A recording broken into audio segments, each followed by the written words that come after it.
దేవునికి స్తోత్రం. దేవుని ప్రజలందరికీ నా వందనాలు. 1 కొరింథీ రాసిన పత్రిక 1వ అధ్యాయం 31వ వచనం చదువుకుందాం.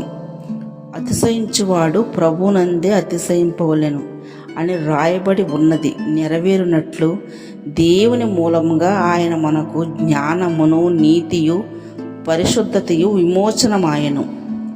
క్రీస్తుని ఎరిగిన వారు లోకంలో జీవిస్తూ లోక సంబంధమైన ఐశ్వర్యము, మేడలు, మిద్దులు, అందసందాలు, గొప్ప గొప్ప పదవులు బట్టి అతిశయిస్తారు. కానీ అవి కొంతవరకే ఉంటాయి.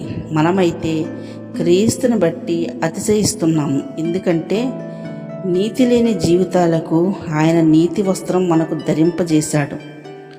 లోక పాపములో కుట్టిమిట్టులాడుతున్న బ్రతుకులకు పరిశుద్ధత ధరింపజేశాడు.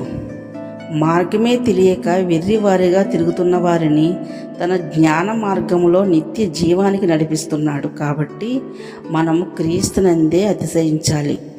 లోకరీతిగా చూస్తే గొప్ప జ్ఞానవంతులు ఉన్నారు, గొప్ప ధనవంతులు ఉన్నారు, గొప్ప గొప్ప పేరు ప్రతిష్టలు, గొప్ప వంశపు వారు ఉన్నారు.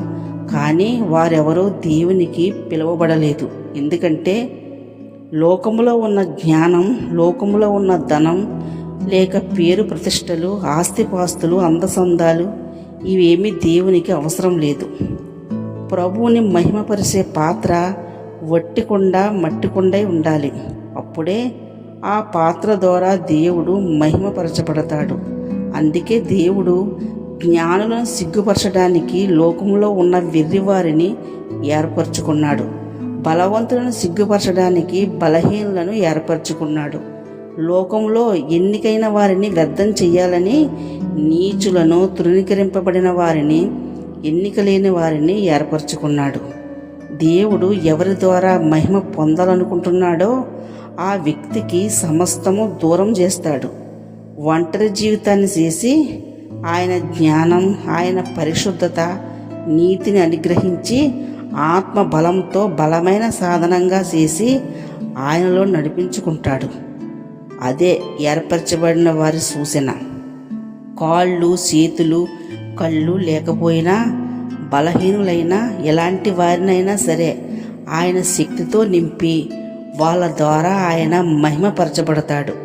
అదే దేవునికున్న శక్తి.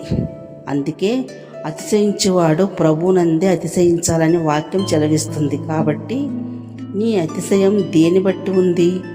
కొందరు రథములు బట్టి, కొందరు గుర్రములు బట్టి అతిశయిస్తున్నట్టుగా ఉండక, బలమిచ్చి, ఆరోగ్యం ఇచ్చి, ఆహారం ఇస్తూ, ఆపదలో ఆదుకుంటూ, కష్టాల్లో కన్నీరు తుడిచే దేవుని యందే మనం అతిశయం ఉండాలి.